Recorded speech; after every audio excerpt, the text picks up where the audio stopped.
Okay, it's 12:05, so I guess that we can slowly start. Welcome all. My name is Anna Petrov, and I will be the host today with our last talk in the series of talks, Making and Remaking Europe, Czech and Slovak contribution. I would like to thank all of you for coming today, joining us, and I would like especially to thank our guest today, that is Tomáš Drobík, who will be joining us, or who is joining us from Czech Republic, from Ostrava directly. So we will have the guest from the Czech Republic today. I will shortly introduce Tomáš to all of you. Before we start, I just want to thank the Monk School and the Ceres for organizing this together with the Czech and Slovak program from the University of Toronto, the Slavic Languages and Literatures Department. And also I would like to thank you all for joining us today, and also to thank Professor Austin and Georgina Steinsky for all the help and effort for organizing this year's fabulous talks with Making and Remaking Europe. As I said, this is the last talk for this semester, so please stay tuned to see what will be going on from September again, and thank you all for participating. What will our agenda look like today? Soon I will give the microphone to Tomáš to tell us his wonderful story about the Czech geopolitical identity and its impacts on today's Czechia. And after Tomáš's presentation, we will be opening the discussion. You can raise your hand, or you can just unmute yourself and put the question, or you can put the question in the chat of this Zoom meeting. So again, thank you for coming, and I would like to say a couple of words. Hi, Tomáš. Welcome today to join us. In this series of talks. And as I said, I will say something about Tomáš. Tomáš Drobík, Ph.D. He holds the Ph.D. in political science with a specialization in political geography. Tomáš works at the Department of Human Geography and Regional Development as an assistant professor, and at the Faculty of Science, he holds position of Vice Dean for Internal and External Relations. He focuses primarily on political geography theories and geopolitics, with territorial specialization in Central Europe and the Middle East. In the area of critical geopolitics, he focuses predominantly on the popular geopolitics of Czechia. So today the lecture will be about Czech geopolitical identity and its impacts on today's Czechia. Tomáš, please unmute yourself and you can start with your presentation. Welcome again. Hello, everybody. I hope that you can hear me properly. Thank you, Anna, for your great introduction me. Thank you for inviting me to your wonderful series of lectures, and thank you for having me. Well, I will start with the sharing my screen in a minute. So I will try to somehow to have it fixed. So give me a little bit time. Well, always a little bit I'm always clumsy with working with this. Don't worry, we all are still. So I hope that I will share this one, and I hope it's the proper. So can you see it? Yeah. Yes, we can. Good. Well, something happened here in my. Sorry, yes. Thomas, this is AV support here. Up in the right corner, top left corner, one of those translates into English. It'll say swap displays. If you want to just do that, we're seeing your notes in your presentation view right now. So you don't see my presentation now. Well, we're seeing your podium window, not like we did before. So if you can click on one of these buttons in the top left, it should end up switching that around. Stop sharing now, and I will try to do it again. That one, that was zobrazit hlavní panel. Yeah. So is it better? Yes, and just if you don't mind, go to the full screen. Okay. Yeah, that one. So is it better now? Perfect. Oops. So now just lectured. It's not a challenge. The biggest challenge was being tackled. So thank you for having me here. I will start with some explanation about the Czech political identity and its impacts on today's Czechia. I just realized now that it's probably too ambitious to talk about the whole long story about the Czech geopolitical path and its connection to current politics and foreign politics of Czechia.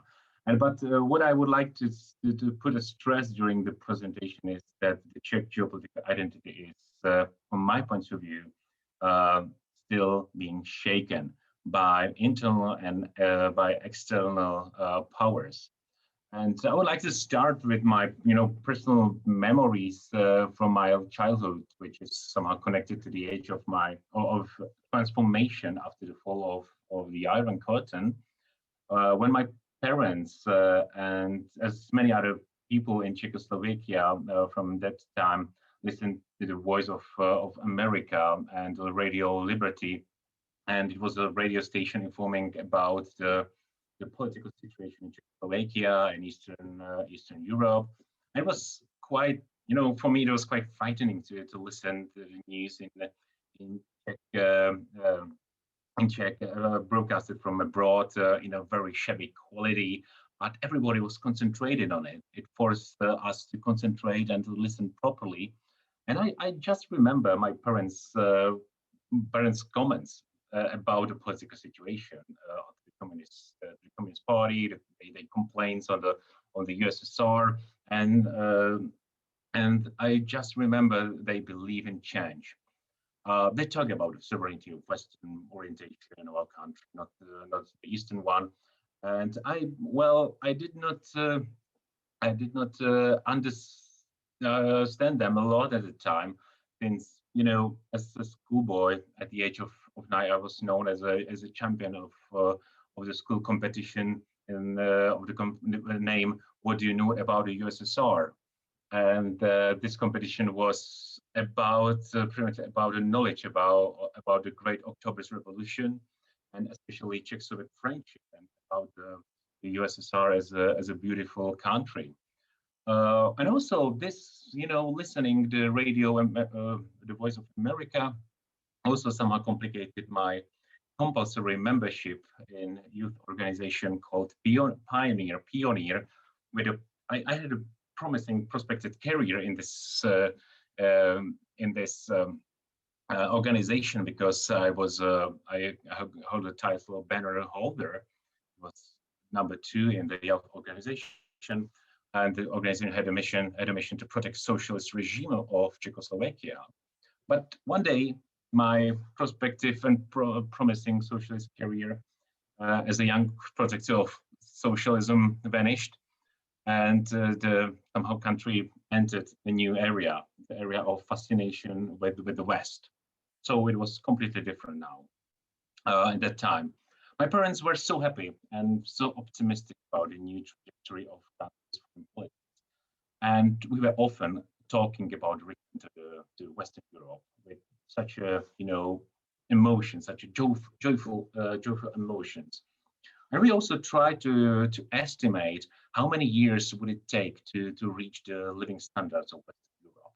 My parents were talking about 10 years, and me, in my childish naivety, I was talking about 5 years, but it was the half of my life. So probably I had in my mind that it's a long time, but the optimism was everywhere. I don't know if it is somehow transferable, this feeling, but it was in factories, schools, shops, and after the Velvet Revolution, in a few months after that, the Operation Desert Storm showed our ability to cooperate with NATO troops.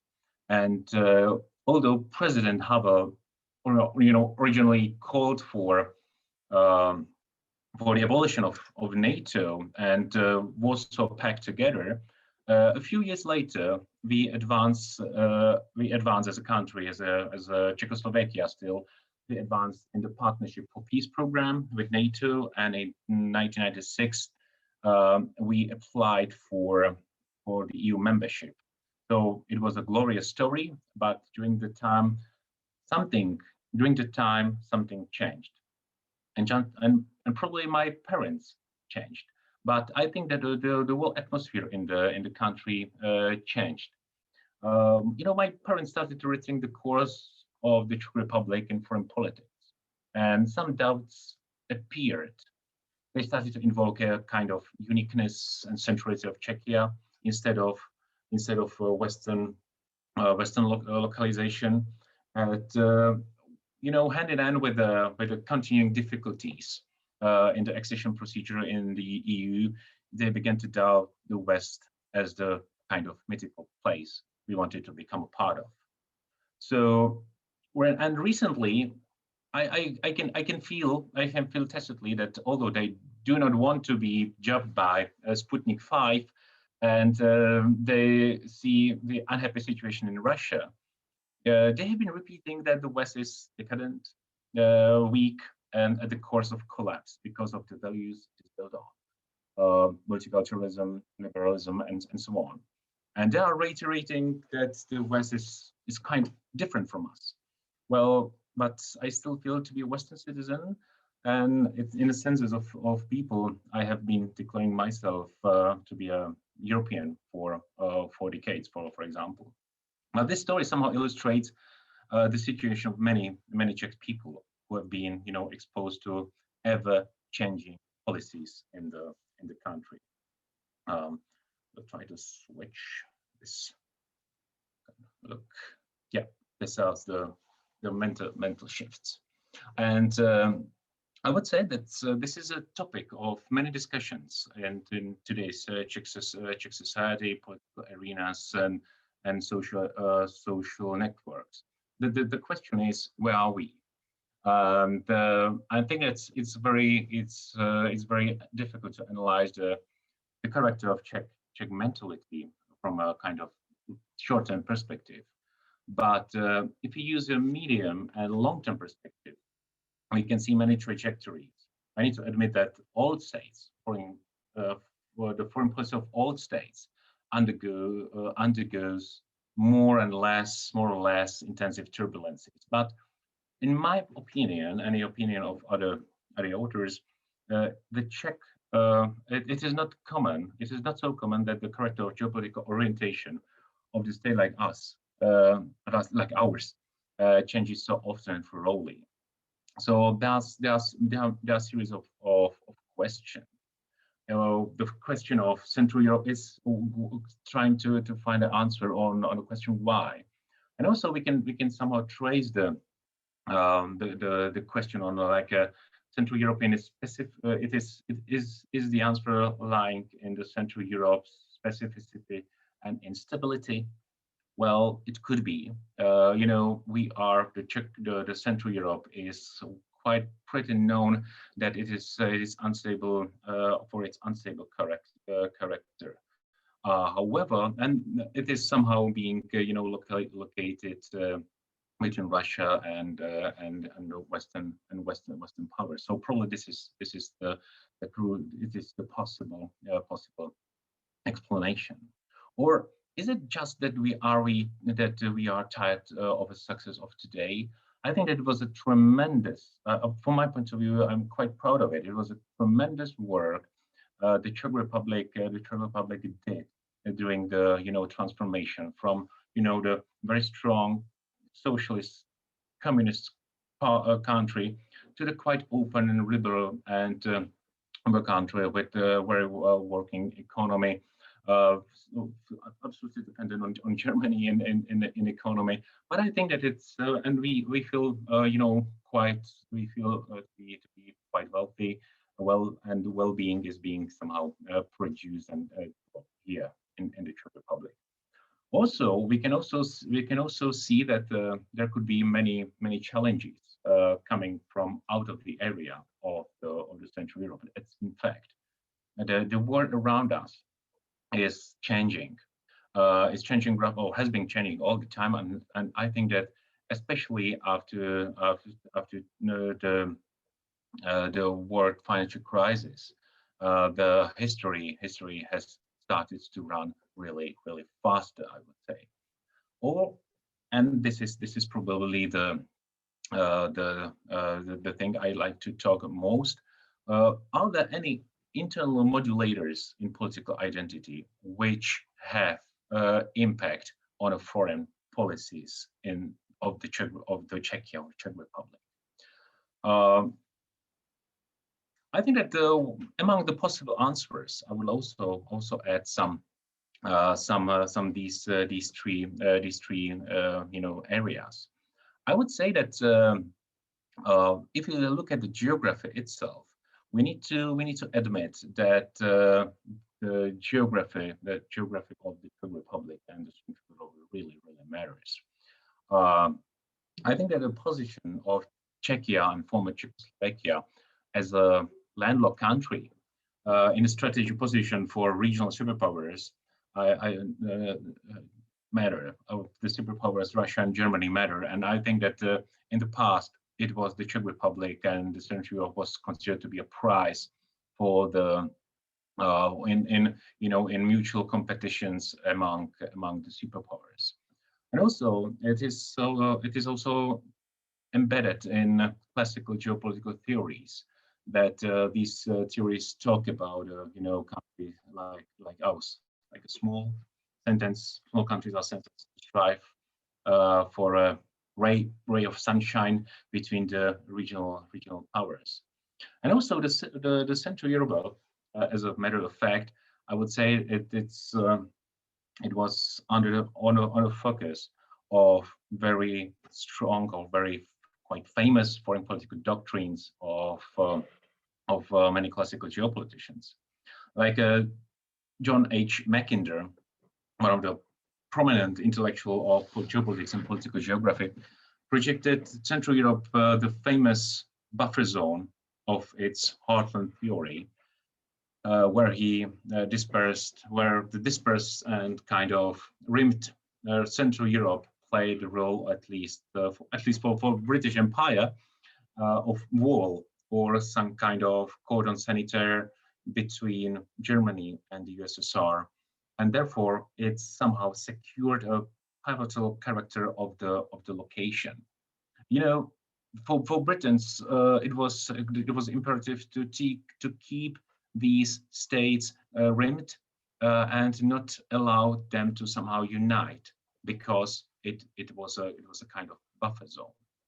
Central Europe was also a part of the German Lebensraum.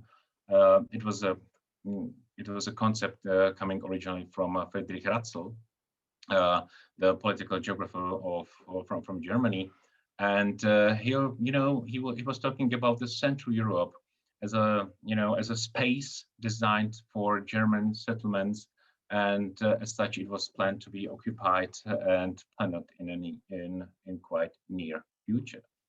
The German philosopher Carl Schmitt formulated a theory about great spaces, like a Grossraum, which is the first stage of political integration, but political integration under the German influence. So I think that the geography and the classical geopolitics informs us that the situation here will not be so easy. Also, we can could think about the kind of switching, mental switching of Central Europe. We can find the answer in the character of state and society, because it creates the kind of second line of arguments about the changing character and orientation. This approach explains the shifts because of mentality. In the past, Czechs and Czechoslovaks invented numerous theories, myths, stereotype, self-portraits of the Southern Europe, which explains the rises and the falls of their states.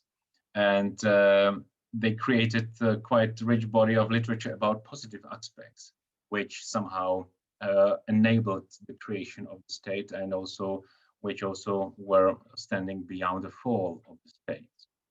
Now we can, if I could, talk about some positive ones. So we are brave Czechs, nice Czechs, skillful Czechs, lovely Czechs, hospital Czechs, musical Czechs. On one side, and also we have very negative labels. It's a cowardly Czechs, petty bourgeois Czechs, landlocked Czechs with a landlocked mind and small ideals. We also use quite pejorative for Czechacek. I don't know if you know in your vocabulary, it literally means petty bohemian. And also we have cynical Czechs. We were labeled as a smiling beast for example, by the German Chancellor Bismarck. And also, I think that also it's a good example that we are probably somewhere in between. There is a kind of striking character of Czechs, and that we are, very hard to be described and hard to be governed, because until today, I don't know. It's my opinion. Until today, we have not found for sure if Švejk was a portrait of Czech as a kind of idiot with an incredible luck, or Czech was, or Švejk was a genius maneuvering in the Czech hostile Austro-Hungarian army and striving for some simple survival. So I don't know what's the current, what's the right position. But I would say that the theory and the national character, and even the current list of allies and rivals are somehow kind of which are quite subjective views, and it's difficult to study changing nature of political or foreign politics. I am not sure if these aspects can inform us about the fact that the unmovable territory and very slowly changing character and culture of the nation produce such a fluctuant foreign policy as we have witnessed in the past. So I would like to bring a new concept we may use in understanding. And I offer the new concept which I label Geopolitical Archive of Czechia. Just let me switch. Oops. Good. I will bring you some small theory, or small part of literature about the Geopolitical Archive. Of course, it comes. It derives from the inspiration from Michel Foucault and his archaeology of knowledge. And Michel Foucault focused on relations between the structures of society and the knowledge. And he claimed that the discourse is being produced and reproduced through social institutions, and reciprocally, it has a kind of cementing effect on the structures of society. And the archive of knowledge, in Foucault's understanding, serves as a source of possible fragment of discourse. It has narratives. It somehow counts with the way people speak, and it's kind of grammar of discourse, the way people think in a particular society. So it means that discourses have social borders. It creates the archives of discourses are the crucial elements and crucial denominators, informing us that the nations are different the nations differ from each other. So discourses in this way is not the sole language of a specific community. Oops, sorry. Not a special language of the community, but it is rather a mechanism mechanism guiding a particular society in terms of values, thinking, structuration, and so on. And the archive of knowledge provides a treasury of available and especially of acceptable for the society, acceptable arguments inside the community. This is quite important. And also we somehow find inspiration here from Paul Reuber from University of Münster, who works with Geopolitical Archive. You know, and also he started to focus on the questions why the people of a particular state commonly share not only a language or some cultural values, but also some pieces of knowledge about the political geography of the state and about the visions of the states, about even about the role of the state in foreign politics. So in this sense, the Geopolitical Archive, as I say, is a treasure of knowledge about the state foreign policy, identity that might be somehow deployed in if some want to underpin specific arguments in political arenas. The arguments could come from history, geography, or from a kind of international realm. And the Geopolitical Archives, as we understand Geopolitical Archives, consists of deep-rooted verities, historical memories, and I would say about many, collective or rather oral or written experiences. I would say that these fragments of discourse, some specific for the nations, are somehow stockpiled, I would say, in some structure, and in a format of kind of imaginations. I would say that it's very common concept in political geography and critical geopolitics, that we are working about images, how we imagine the world around us, and also how we imagine the world around us means that we need to have a some image of the map around, and also we need to also be quite aware about our subjectivity, looking on our neighbors or on some other places in the world.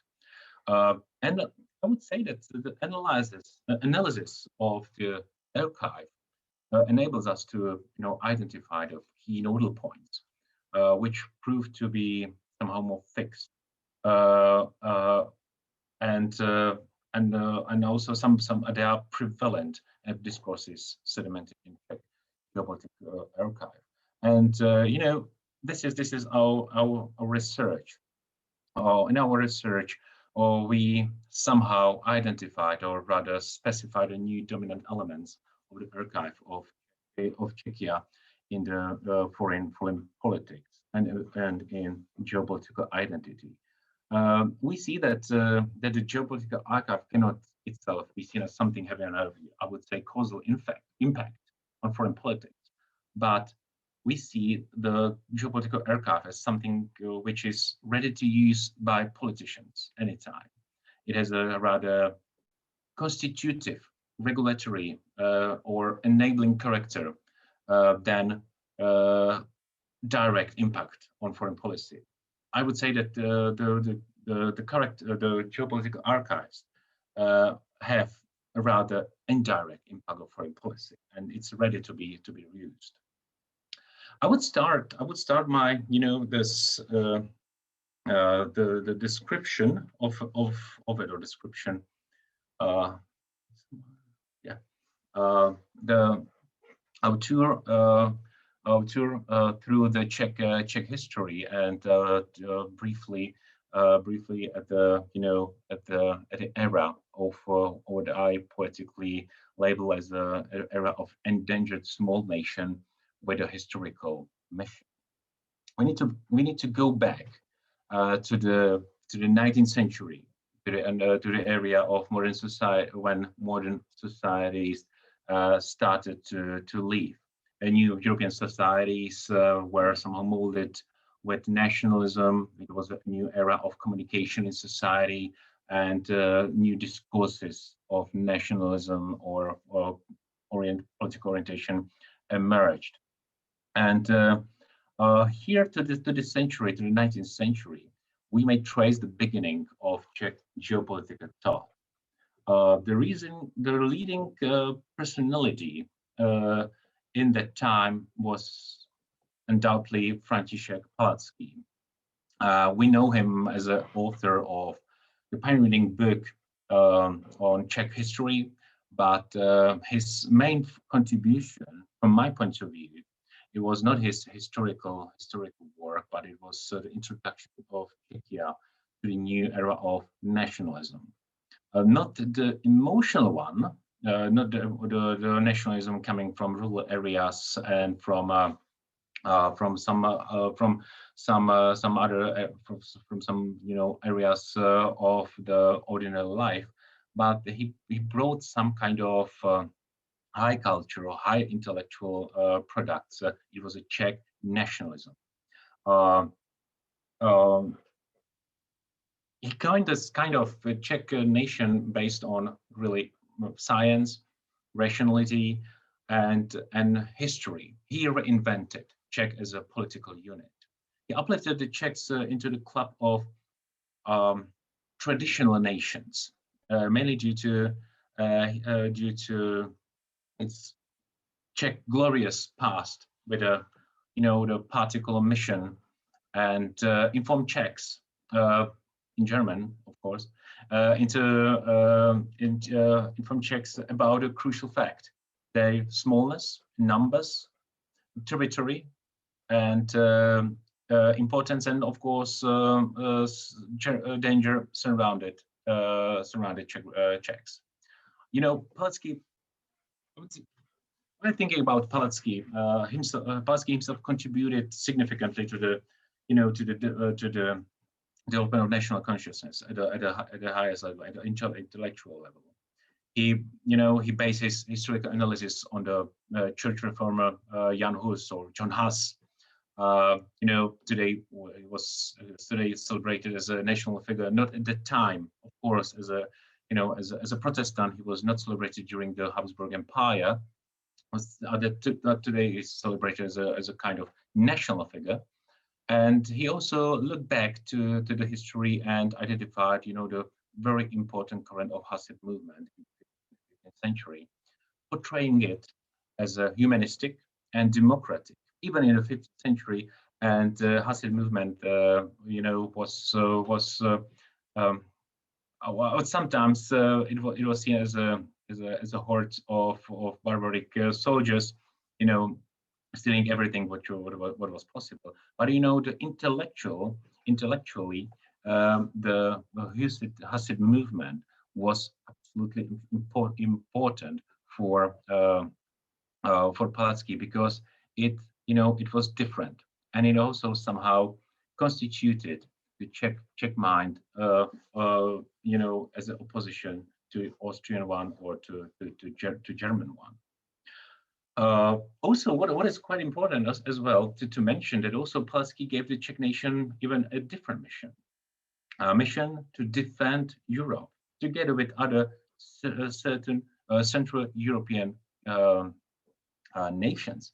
The mission was to defend from Europe, from Tatars, from Turks on one side, and also from Germans on the other side.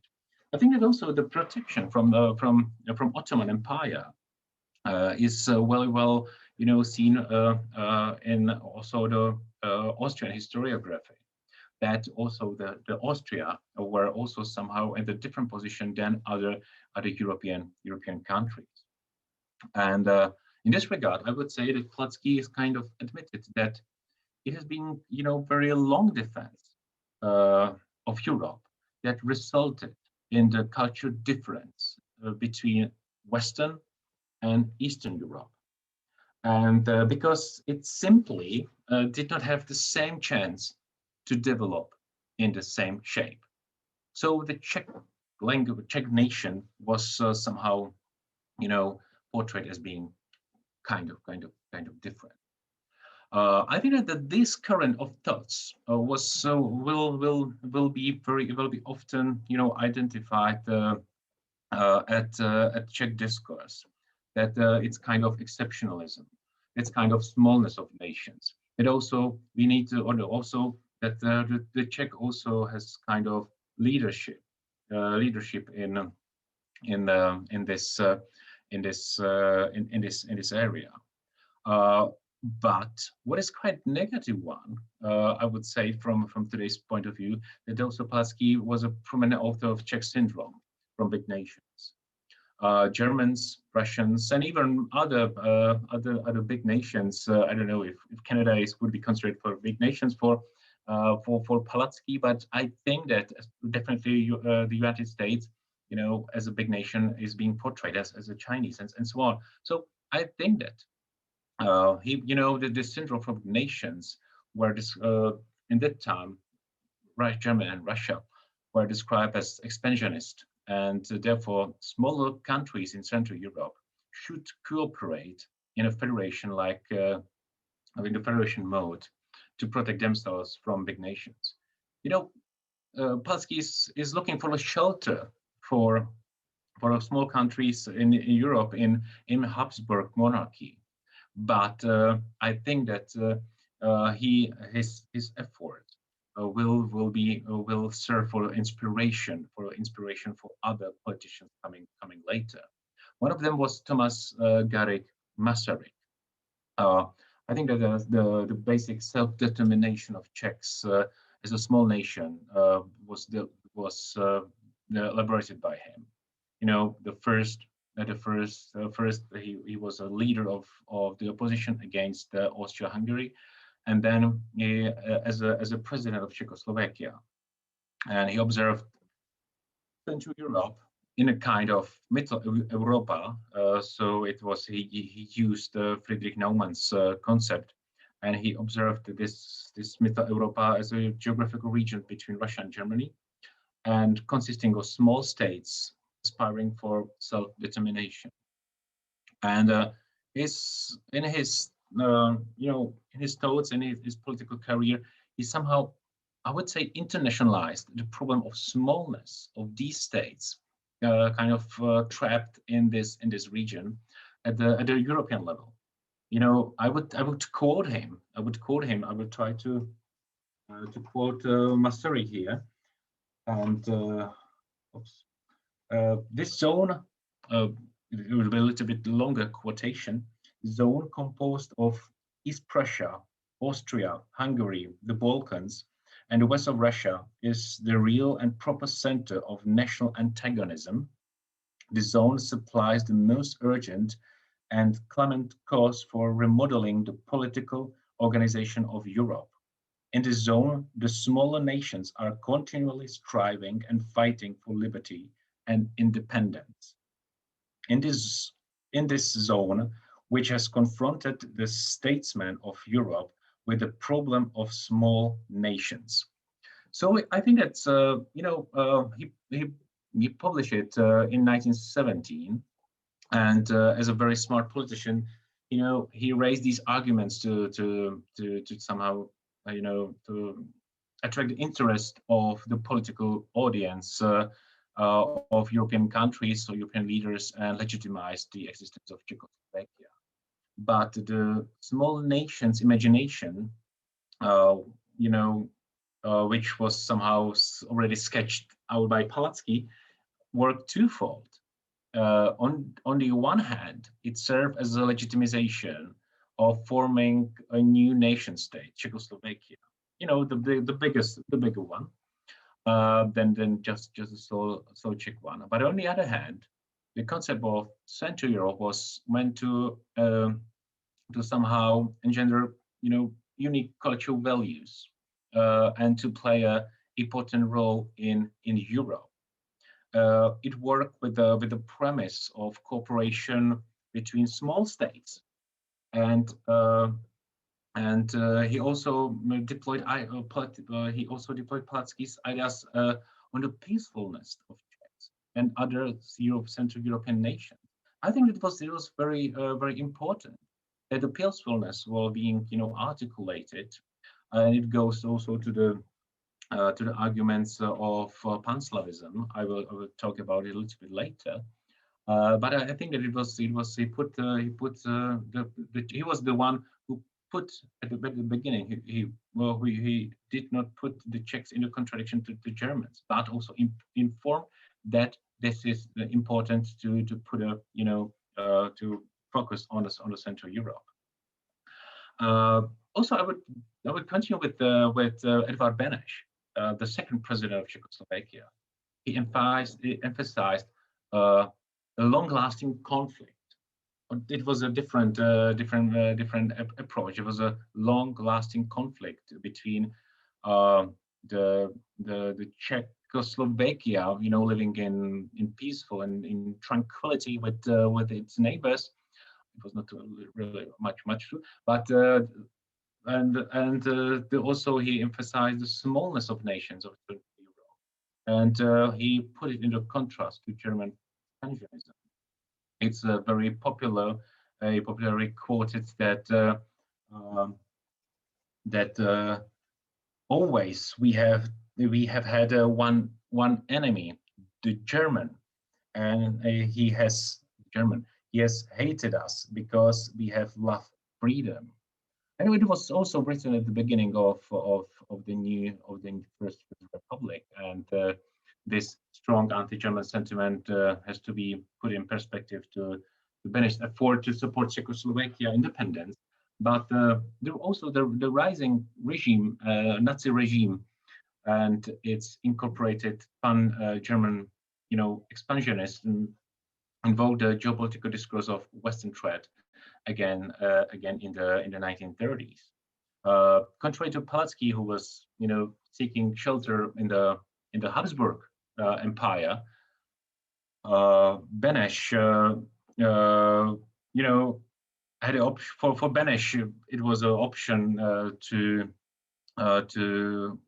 find a necessity of alliances, especially with other democratic forces in Europe. First France, then the United Kingdom, and later Russia. Although we can have some doubts about the democratic system in Russia, and they abolished kind of idea of federation and intensive cooperation in Central Europe. The Czech Republic, the Czechoslovakia, was at that time the only democratic country in the territory. So the cooperation was absolutely impossible with Poland, with Hungary, also with Austria. Yeah. So far, I somehow focused rather on one line of ideas, those coming from the work of Palacký. But at that time, there were alternative current of imaginations working with kind of sentimental Slavism or pan-Slavist nationalism. Originally, it origins in higher culture in a poem of Jan Kolar, Slavic Sera, where he somehow celebrated of unique values of Slavic nations and Slavic mind. Especially, he reiterated the peacefulness of all Slavs and the good qualities as a friends, in a country. So it was very important for him. Also, and in that time, he kind of he paved the way to the imaginations which stood beyond the admiration of Russia and pan-Slavic ideals. Although it was a little bit complicated, his career was complicated, and also he had a sorry. Oops. No. Yeah, he had a quite quite complicated personal relations. His wife was German, and he worked in Budapest. So that's sometimes quite weird to understand why he was talking in this way. But also he invented some sentimental Slavism, and looking for which was looking for protection in the East, if only in Russia. Probably not. Well, we'll not talk about Russia. What kind of Russia he had in his mind when he was talking about Russia. But I think that also another current, which is quite important to be mentioned, that there's another one, and the architect of it was the Slavonic, was the Jesuit Bohuslav Balbín. I need to also mention it, that it's a much older kind of undercurrent of Czech pro-Slavonic Catholicism. The Balbín was a 17th century writer, historian, geographer, and the author of the masterpiece of Varieties from the History of the Czech Kingdom and Apology for the Slavic and especially Czech language. It's a popular book. Everybody at the grammar school needs to has to read some pieces of it, some pieces of text. So nobody knows Bohuslav Balbín, but everybody in Czech Republic knows that the name of the book. And he somehow showed a kind of nostalgia for Slavism based on culture proximity, since he unhappily saw the decay of the Czech language. Of course, it was the era of Germanization of Czech lands, and he, as a Czech, as the author of the books, was looking for some solutions, and he wanted to defend Czech language. And surprisingly, it was quite surprised that this Catholic Baroque Slavism found a positive attitude to Eastern Orthodoxy.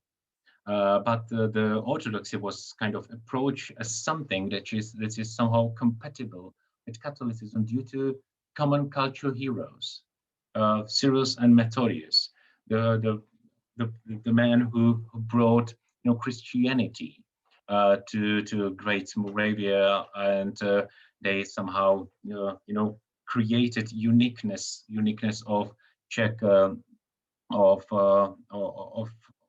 of Czech Christian, of Central European Christianity, before it was Catholicized from Germany. If you go later, if you go quite further through the history, there was also some efforts, inspired by Pan-Slavism and some Slavic ideals. There was one of the prominent Czech politicians of Czechoslovakia, Karel Kramář, who was a sound proponent of Pan-Slavism at the time, and he spoke for the new federation of Danubian Slavs, and also the Russian protection. That was, but he greeted rather kind of peaceful Slavic community, and then Soviet Bolshevism at the time. It's popular. He was quoted that the Russian nation is good and the Bolshevik Russia is evil. So that was kind of important to know. And so on. I would say that kind of Pan-Slavism was a very nice inspiration for communism at the beginning, but it was there was a quite interesting development. The communist regimes at the beginning, kind of picked the ideas of Pan-Slavism and emphasized the natural inclination to Slavic nations. And it was made on linguistics. the new government with Gottwald as a premier proclaimed, the foreign policy with Slavonic orientation, and this was at the beginning, and also that's why the Russian language should be almost compulsory and should start to be taught at the secondary schools, and also this Slavonic orientation was moving Czechoslovakia close to Soviet Union, but what was important to say, to other socialist states in Europe.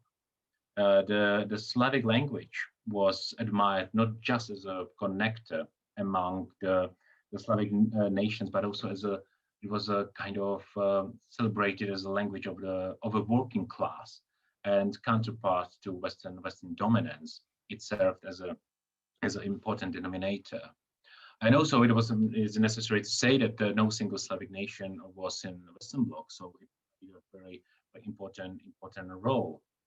What else? I would say that also the importance of Slavism was highlighted by the first constitutions after Constitution in 1949, which described Czechs as Slovaks as a part of Slavic family. So in constitution, in preamble of the constitution, it was coined like this. The following constitutions refrain from using this nodal point of geopolitical imagination, the Slavic family, and the Slavism, gradually disappeared in Czechoslovakia, and was completely substituted by the global socialist doctrine. And I think I would dare to inform to somehow pick the one thing. That the Slavism, when Slavism was substituted by the cooperation among the smaller nations under the supervision of and guidance of the USSR, the imposed inclination solely to the USSR had no previous appearance in the Geopolitical Archive and historical memories and experience. It was not so natural, and we cannot find any notions to the kind of dictatorship of proletariat and so on.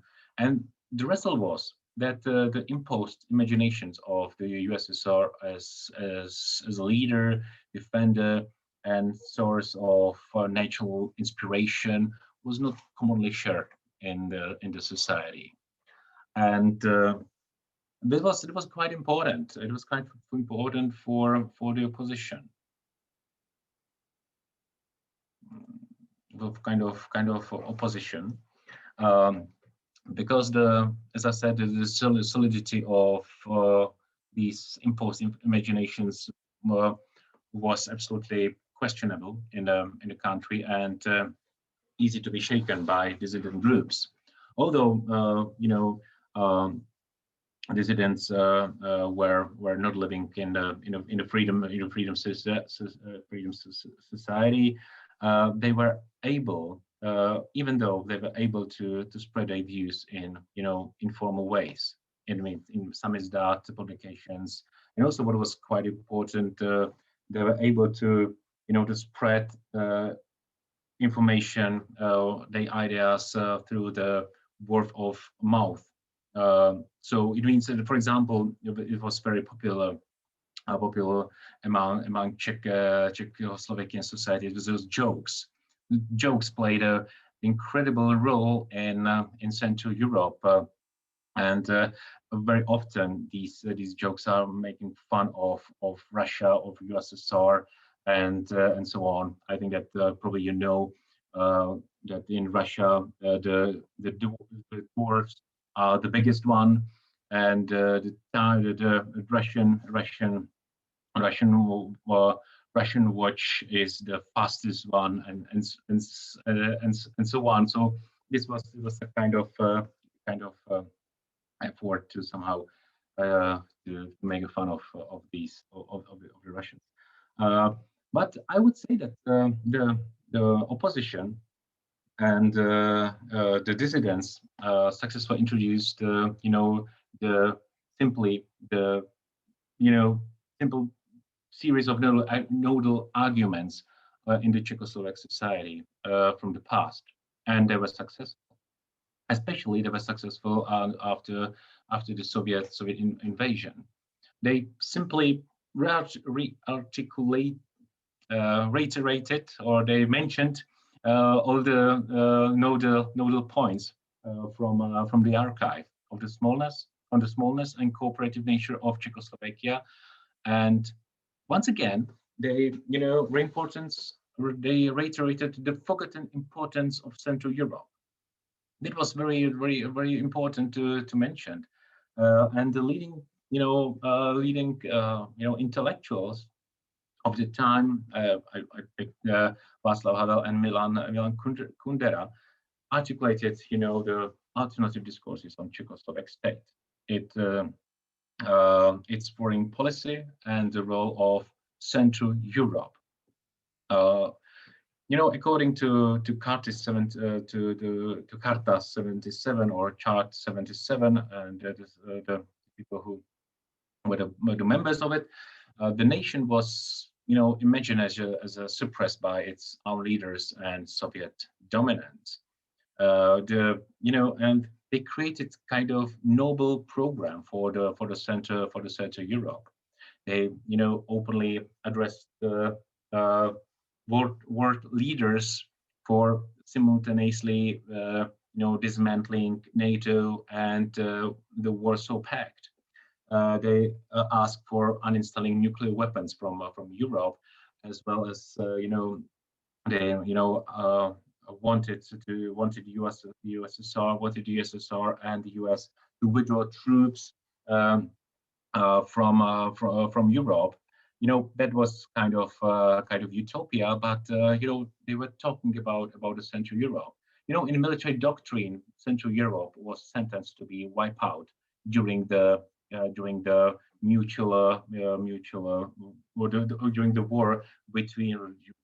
potential war between Russia or USSR and the Western Bloc.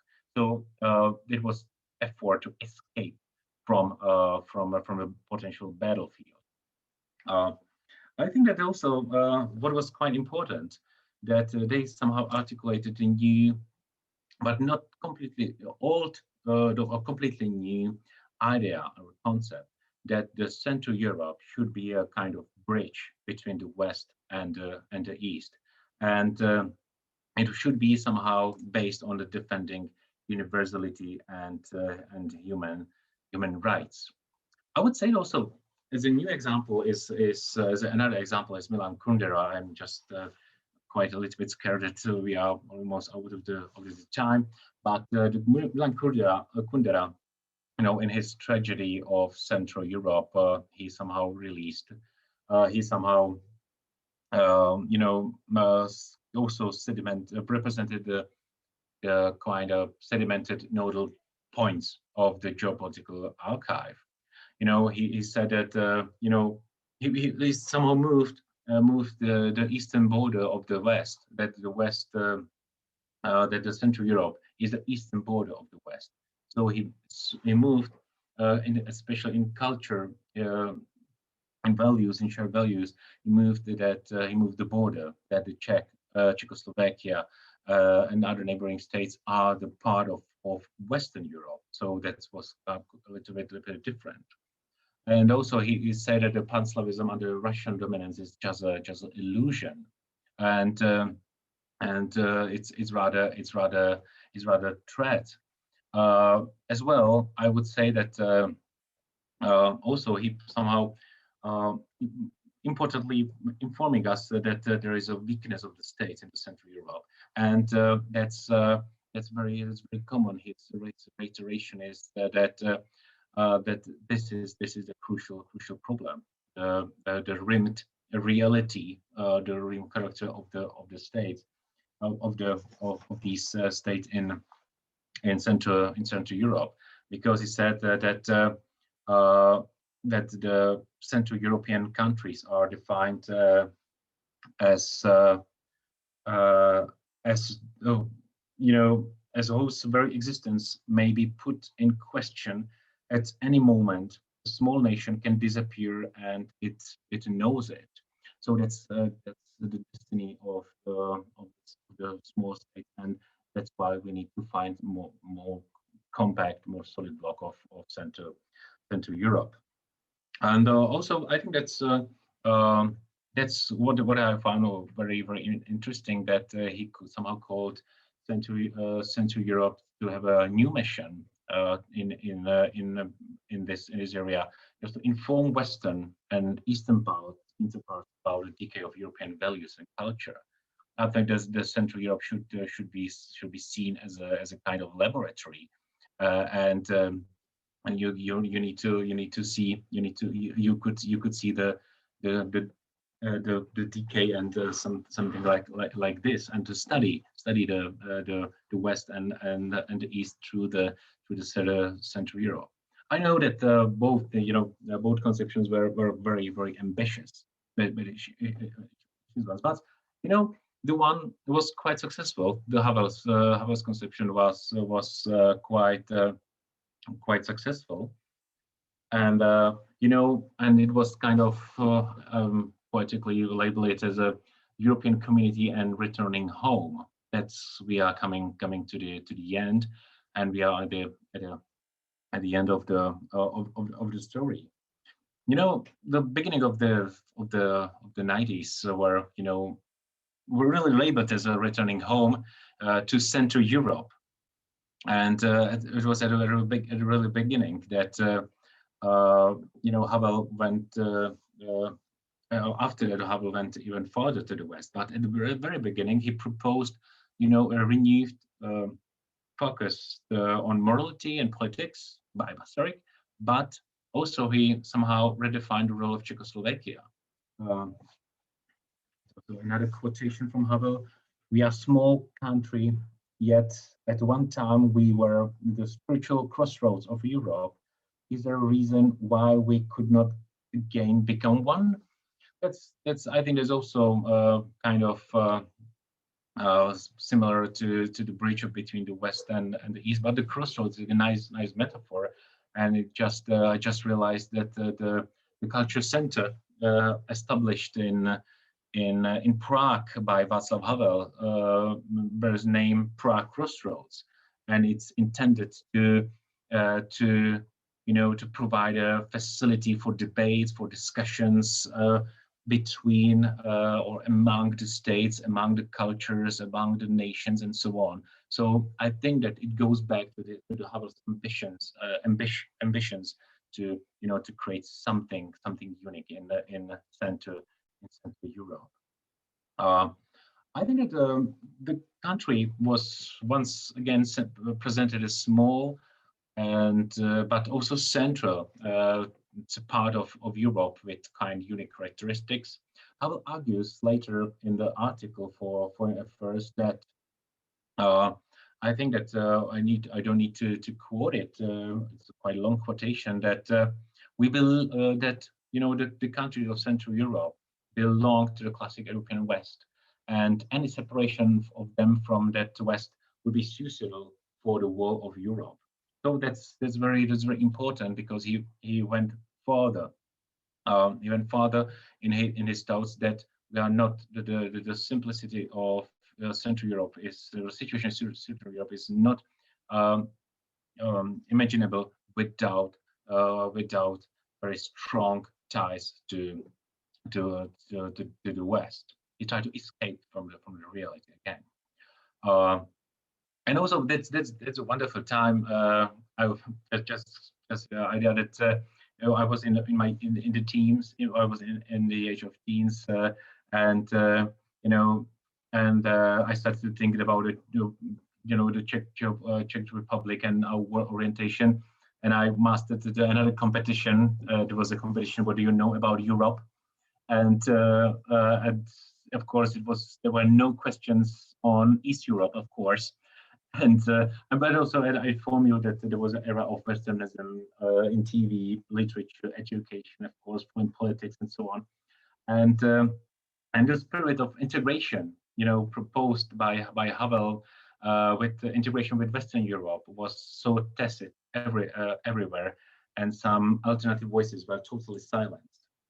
Even regional cooperation in Visegrad Group was formally supported under the premise to reach integration in Western Europe. It was like kind of let's somehow work together in the Central Europe, and then you will be able to go and to enter the Europe. So the Central Europe was kind of waiting room for European integration. And what is probably even more surprising was that even the split of Czechoslovakia to Czechia and Slovakia, signaled in our minds our natural leaning to the west, and we somehow the eastern the eastern ballast was left behind. So that was quite important to know. Also, that there was the prime minister of the time, Václav Klaus. Also he supported this orientation to this Western orientation in a speech at Georgetown University in 1997, and he said that he also supported the enlargement of the European Union as enormous, at the same time, unrepeatable European chance and challenge. But I would like to add that it was not the recent Václav Klaus. It was the Václav Klaus the first, a completely different Václav Klaus than we have now. That's my comment, because he was at that time, he was absolutely pro-Western. The totally pro-Western orientation was secured in 90s and at the beginning of new millennium, and I would say that also. But also in the time that Czechia started to face new challenges. On the east, it was Russia, which started to deploy more aggressive and more straightforward policy toward neighbors and also toward Central Europe. The stabilization of Russia brought, the stability of on the east, of course. It somehow forced those many spillover effects on its neighbors, but also the new competitor emerged in the global arena. And also, I think that it's very important to also mention one thing that the Czech discourse around Europeanness and Westernness, where, and I would say that they are still very much dependent on a broader European conceptions. It means that the new member states of East Central Europe or Central Europe were guided to be more Western, but still different to the real Westerners. No country simply achieved the truly Western identity and truly Western status. And although the border of the West was moved eastward, and and included Czech or the Central European countries, but they were somehow caught in what Maria Kus famously coined as a waiting room. So there was a kind of schizophrenia, because we wanted to escape from the east, but we were not fully accepted as being kind of west. So new area or new era of Central Europe has started at the time. I would say that also it's also the problem of the Czech internal politics, that the Czech didn't want to be fully integrated in European Union, and it is probably the fault of Václav Klaus, the second one, and we were labeled we were just labeled as a Europractical. So we wanted to benefit from the membership of the European Union, but we didn't want to become the full European Union members or the citizens. And also he sometimes raised the Václav Klaus, the new one, raised the alternative approach to West, and it did resonate in society, and also during our presidency, he increasingly articulated his concern, and he somehow resorted to some symbolic actions like not flying the EU flag at the Prague Castle and so on. So it was quite strange situation, because still there were threats being felt quite intensively coming from the east, and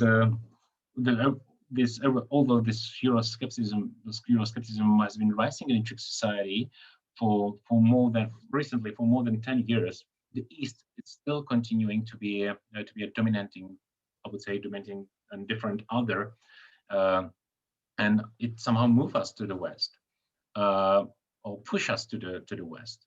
Russia, but in the beginning of new millennium, and still, would say that it's still perceived as a most threatening country in the conventional meaning. We did a research on it at a university. It was quite.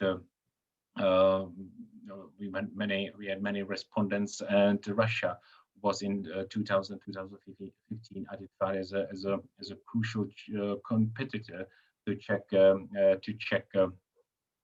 security, and also it was somehow supported.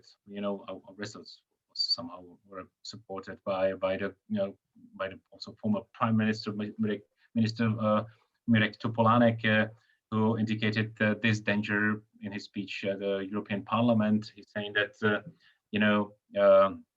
we need to. There are countries which would potentially threaten not only our economy but also our new social situation and our security. Tomáš, sorry. Yeah. I just need to interrupt. Yeah. We need to leave some time for the comments, and I just want to let you know that it's 1:15. It's 1:15. Sorry.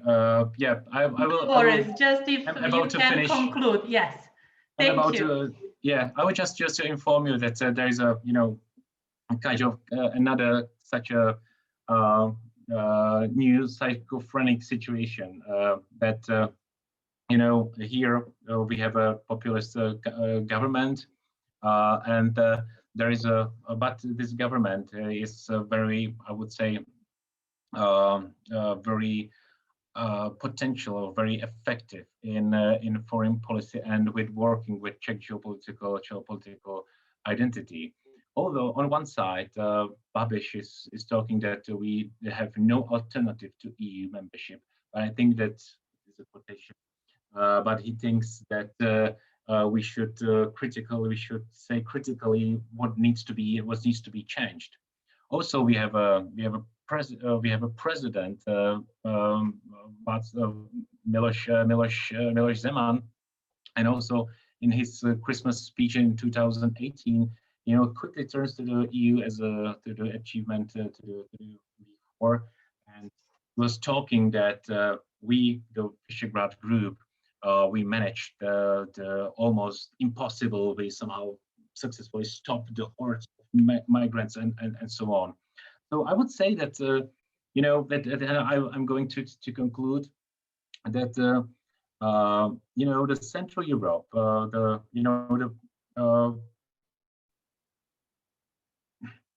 how to conclude with it. So I think that it's EU is perceived as a vital to prevail in a bigger scale.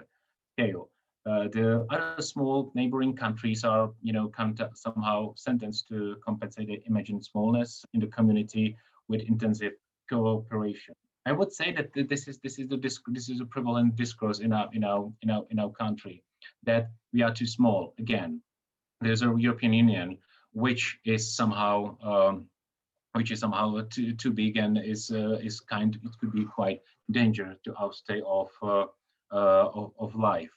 But also we still, somehow trying to say and to articulate our unique historical experiences. And I would say that this discourse resonates pretty well in Czechia, since the Babiš style, fits many pieces of national geopolitical archive. If you look at a speech of Babiš, that's he's very good in it. It's very his speech at a international level.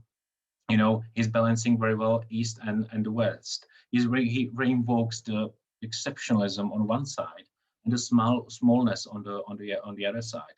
There is a trend to intensify the cooperation among the Central European countries at many levels and many areas, and we are also ready to agree on coalitions against the Western wing of the EU countries. I think that this is a situation. We somehow in our research concluded that the recent government is using important pieces of discourse coming from Geopolitical Archive, and this is very effective way how to work with the community, how to promote ideas, and how to somehow use this discourse to make our relationships to the West more less intensive. So I think that there's a new challenge in front of us. It's the COVID pandemic. I think that so far we were quite successful in economy, in politics, and so on. But from the best of the, Babiš said that we are best in COVID. In the world, it was a pompous and immodest declaration. Now we are the worst in COVID. It's a quite terrible situation here. We are in a strict lockdown. Hospitals here are on the edge of collapse, and the economy is really down. And the unemployment started to rise, and state debt kind of rocketed by more than 11 billion euros. And last year and for this year, it's projected to be more than 20 billion of euros. So we will see what shift will be the next in our geopolitical map and in our geopolitical orientation and identity. That's Thank you, Tomáš, so much. I know that it is hard to start, but then when we start with our topics, we see that there is a lot of interesting things that we want to say, and then we forget about the time, and we are rolling, especially when something this interesting and this big is the topic of our talks. Thank you once again for reminding us about the fabulous ideas that were going around the Czechoslovakia, Czech Republic, and Czechs. So now I would like to open the discussion. So please, if you have any questions, you can raise your hand and you can ask it. And Tomáš, I would just ask you to stop sharing the screen that we can all see each other. Thank you very much. And Georgina, I see your question. Would you like me to read it, or would you like to unmute yourself and to make the question? You go ahead and read it. That's fine. Okay, thank you. So the question from Georgina is that the identity seems very grounded in the historic position of... Sorry. Okay, so Tomáš, you have the same... Sorry, there was a problem with connection. Yeah. Okay, I will repeat it with no problem. Do you hear me now? Yeah. Okay, please, so could you repeat it? Yeah. The question is... Yeah, it's better. The identity seems very grounded in the historic position of Czechia relative to Europe and or the other Slavs, example, Russia between East and West. How does this view relate to other geopolitical forces, example, the increasing power of China? That's pretty good question. Thank you for it. The China. I think that there are another. I would dare to say that label as a second other. We in our history there is a first other. It is Russia. In our current history, it is Russia, and I think that this is a kind of second other. We can talk about it now, and I would say that originally I wanted to conclude with referring to China as a kind of second other, because it's now very popular here in the Czech Republic. The China, there is an effort from Miloš Zeman to somehow connect, to use the Central Europe as a kind of connection between China and between the Western Bloc. I would say that that's something which strongly resonates in our country. He also started to somehow connect the older nodal points, just to relocate the imaginative bridge of the Czech Republic between the West and the East, not just between the Russia and the West, but also between the West and China, especially the continent China. He somehow said in some of his speeches that the country, our country, may become a unsinkable aircraft carrier of Chinese investments. So that's one of the things. And also he somehow to propose Prague and the Czech Republic to be an important point on the Belt and Road Initiative, and it should somehow connect Chinese cities with Prague, and Czechia should be the very important connection to Germany. So I would say that also there are some efforts to connect the Czech geopolitical identity, I would say, with the Chinese situation, with the Chinese, I would say, expansionism in Central Europe.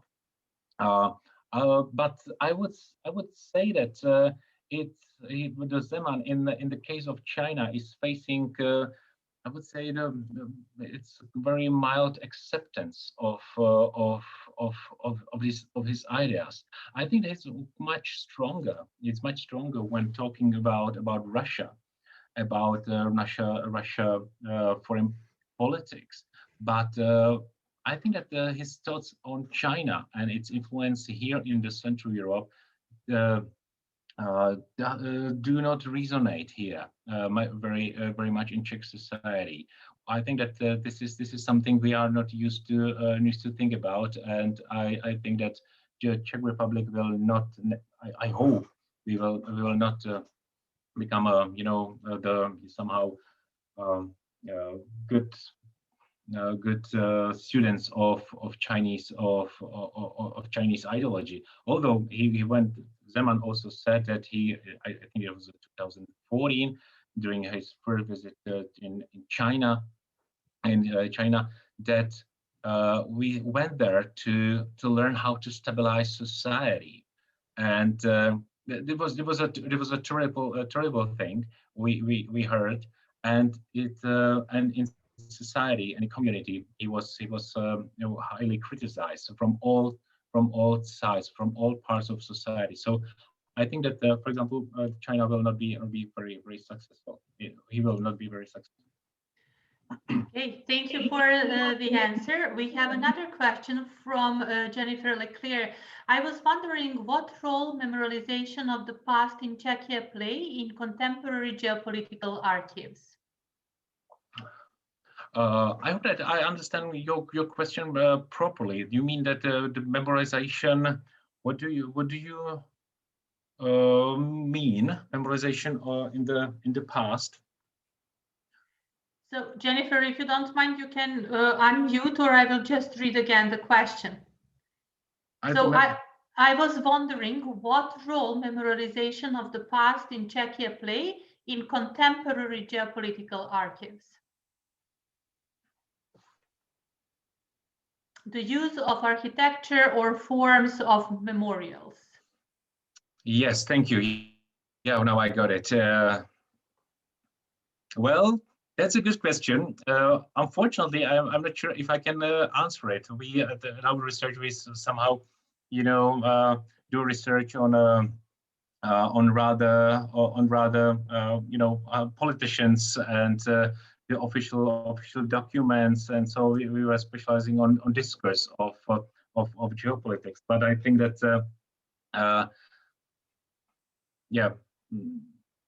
Well, I think that. Well, I know what you want to probably what are you wanting to ask? I know there were some cases here last year because with a connection to the World War II, because there were some quite efforts to to get rid of some monuments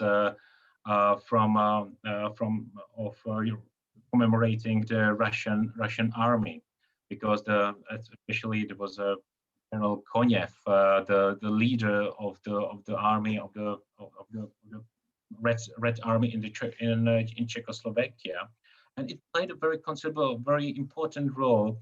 That on one side, we are very thankful to Russian to Soviet troops on one side for helping us to defeat Nazi regimes, but on the other hand, there is a memory that immediately after the liberalization of the Czechoslovakia, the occupation started.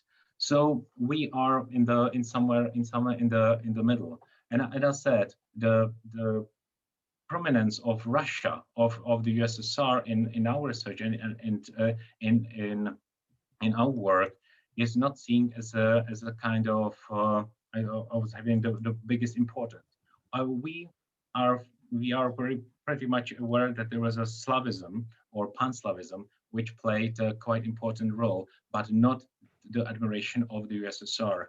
I wanted to also during the presentation, I was about to talk about a kind of Pan-Slavism, but also if you look at the Russia and historical Russia, so Kolar or Balbín, they were rather fascinated with Russia, which is now in Ukraine. It's the Russian of the past, not the area of Moscow and so on, but probably rather Russia, which is closer to Kiev, to Kiev, Russia. Yeah. So that was the connector of our feelings and our imaginations. So well, but there are some efforts to think about architecture and forms of memorials. Yeah, and also it's very. I think that the in this way it creates the quite the quite weird atmosphere in the country, because we are aware that Russian troops were, they suffered a lot, but on the other hand, we are under the direct occupation. Also, it has some connection in recent developments in international area.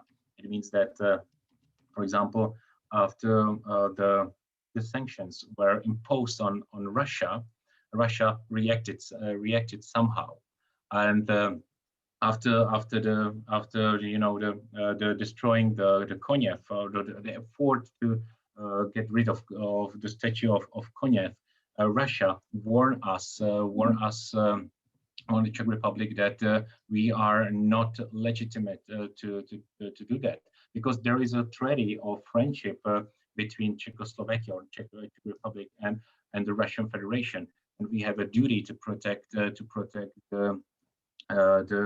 tombs of Russian or of Soviet soldiers. So there is a discussion if this statue is kind of war memorial, we are obliged to protect under the guidance of the role of the agreement. So it somehow stimulates discussion about our identity about our relationship between our two countries. So it's very important to have very in mind as well. So we are not focusing on the statues, but we are focusing rather we will be focusing rather on the stories around the statues and memorials. Thank you, Tomáš, for this also. Do we have more questions? You can just unmute or you can raise your hand.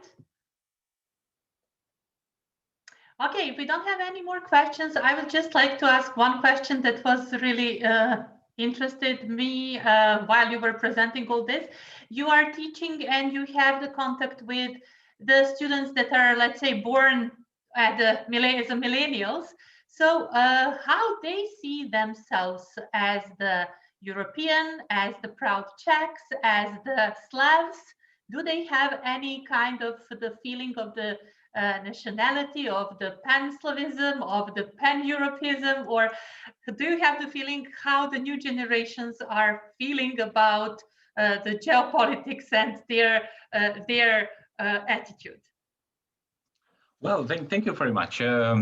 That's when I'm talking to students and about, for example, about their nationality, they are very strong Czechs. But when I give them when I at least we are talking what nationality means, and when I raise the question why they are not Europeans like me, and they started to and immediately they started to think about it. I think that it's not a topic they are used to think about nationality, nationalism, and so on. So because they are living in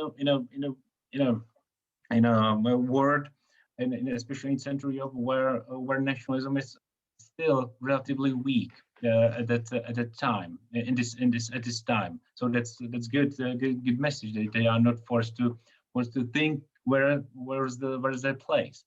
So that's one thing.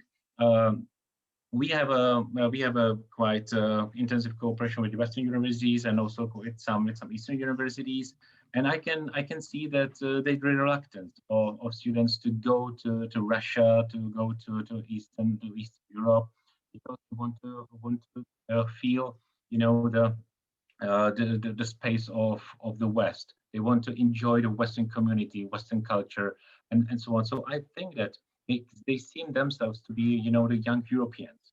I would say that we are trying to that this is the kind of also ideology beyond Erasmus Plus program. I would say that also to promote European values, European identity through the mutual recognition and to establishing ties and relationships with other European students over the continent. So I would say that they are definitely Europeans, but they are not forced to think about it at all. No. Okay, thank you for that. Do we have more questions? I don't see any new questions or any hands, so I would just end this wonderful talk. Tomáš, thank you once again for finding the time and presenting it to us. And I hope that you all enjoyed. Thank you everyone for joining us to our series of talks, Making and Remaking Europe. As I said, this was the last talk for this semester, and we are waiting for you from September and our new fabulous guests that will be talking about the different topics. Please reach out if you have any questions, or if you want to connect with Tomáš Drobík, I can connect you with him if you have some further questions, or students, if you have anything that you need for your research, please, you're welcome to address to us. Thank you, Tomáš, once again. I wish you the wonderful weekend. Přeji ti hezký víkend a nashledanou. Goodbye, everyone. Thank you. Nashledanou všem a děkuji za pozornost. Thank you for all, and it was my pleasure to be here. Thank you for having me. Bye-bye. Thank you. Bye.